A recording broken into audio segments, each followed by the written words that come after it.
Most people assume their garden stops producing the moment frost arrives. That assumption costs them 4 to 6 months of fresh food every single year. The truth is, cold season growing isn't about fighting winter. It's about working with it. There's a method that transforms the dormant months into some of your most reliable harvesting time, and it doesn't require a greenhouse or expensive equipment. It requires understanding what actually thrives when temperatures drop and building a simple system that protects growth without trying to recreate summer conditions. This isn't about forcing tomatoes to grow in January.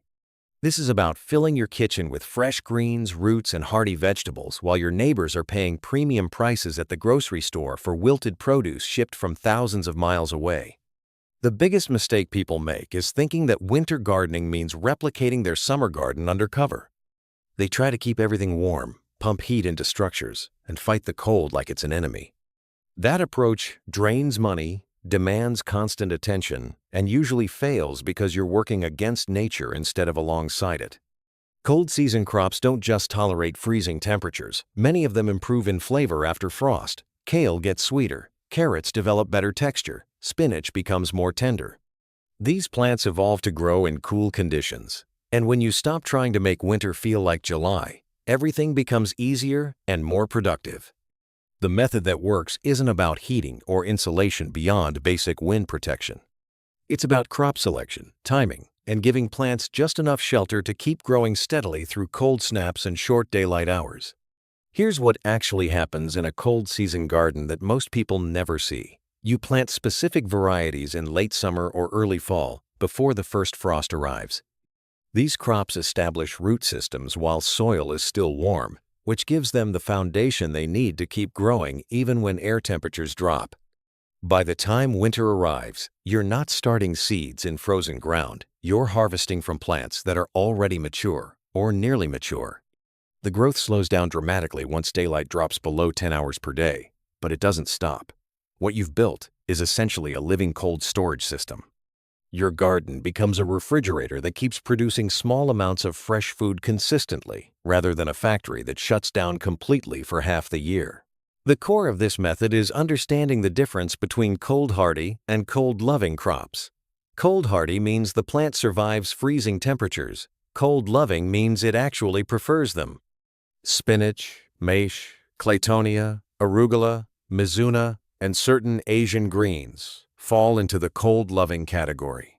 They germinate in cool soil, grow quickly in autumn, and sit through winter in a semi-dormant state, ready to harvest whenever you need them. Kale, collards, leeks, parsnips, carrots, and turnips are cold-hardy. They withstand hard freezes, and their flavor improves after cold exposure. Then you have crops like lettuce, chard, and beet greens that occupy the middle ground. They'll keep producing with minimal protection, especially if you choose the right varieties. The mistake is planting summer varieties and expecting them to perform. You need seeds specifically bred for cold tolerance and short-day growth. Each variety has been selected over generations to handle reduced sunlight and freezing nights without collapsing or bolting prematurely. Timing is where most people lose the game before it even starts. If you wait until October to think about winter harvests, you've already missed the window. The planting season for cold month production runs from mid-July through early September, depending on your climate zone. You're planting into warm soil while days are still long, giving seeds every advantage to germinate and establish quickly. By the time killing frosts arrive in October or November, your plants are already full-sized or close to it. They're not trying to grow from seed in frozen ground. They're simply maintaining themselves and waiting for you to harvest. In my experience, most people fail at winter gardening, not because their climate is too harsh, but because they start too late and expect miracles from seedlings that never had time to develop strength. The plants need that establishment period when conditions are still favorable, building enough leaf mass and root depth to coast through the hardest weeks ahead. The protection system doesn't need to be complicated.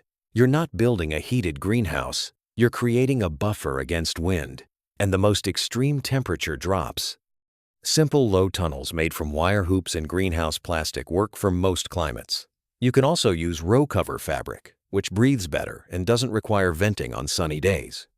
The goal is to add about 10 to 15 degrees of frost protection and block wind, which is often more damaging than cold itself. In milder climates, you might not need any cover at all for the hardiest crops. In harsher zones, a double-layer row cover under plastic gives you enough protection to grow through almost anything short of prolonged deep freezes. The structure doesn't need to be permanent. You can set it up in late fall and remove it in early spring. What matters is that it's there during the hardest months, keeping your crops accessible and protecting new growth from desiccating winds. Soil preparation matters more in cold season growing than it does in summer. Cold soil is slow soil. Microbial activity drops, nutrients move sluggishly, and plants can't access food as easily. That means you need to front-load fertility before planting. Compost, aged manure, and organic fertilizers should go into beds in midsummer, giving everything time to integrate before crops go in. You want loose, friable soil that drains well, because waterlogged beds freeze harder and damage roots. Raised beds have an advantage here. They drain better and warm up faster on sunny winter days, giving you slightly better growing conditions than ground-level plots. Mulch is less useful in winter gardens than summer ones. You actually want the soil surface exposed to capture any available solar heat, rather than insulated under a layer of straw or leaves. Harvesting from a winter garden is entirely different from harvesting in summer. You're not picking bushels of tomatoes or armloads of zucchini. You're cutting leaves from kale plants, pulling a few carrots, snipping greens for a salad. The goal is consistent small yields over months, not massive one-time harvests. Many cold season crops are cut and come again, meaning you take outer leaves and let the center keep growing.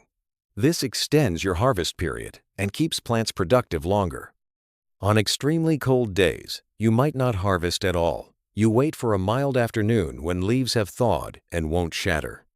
But those windows come regularly, even in January and February, and each time you're pulling fresh food that would cost $5 or $6 per pound at the store, if you could even find it with comparable freshness. The economics of cold season growing are better than most people realize. Your costs are minimal seeds, some plastic or row cover, maybe hoops if you don't already have them. But the value of what you harvest accumulates quickly. A 10 by 10 foot bed can produce enough salad greens for a family of 4 for 3 months straight. That's 60 to 90 salads you didn't buy. A 20-foot row of carrots left in the ground gives you fresh roots whenever you want them, stored naturally at perfect humidity and temperature.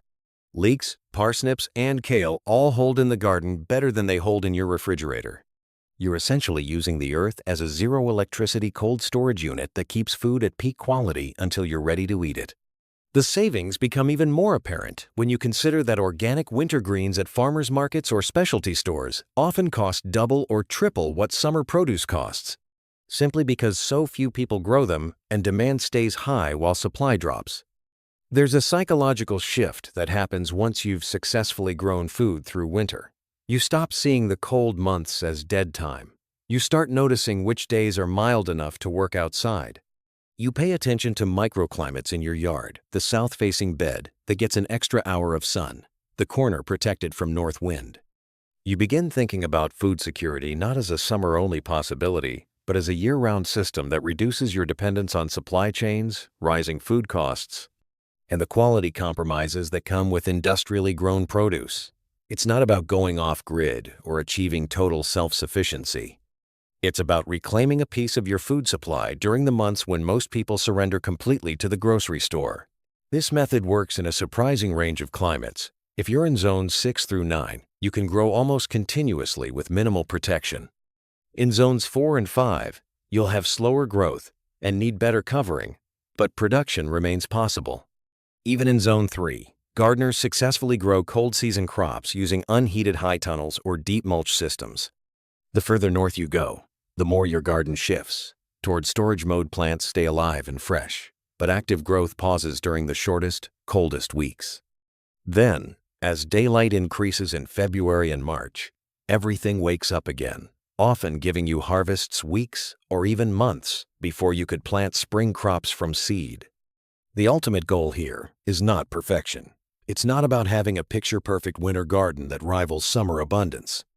The goal is having something fresh to eat during months when that option usually disappears.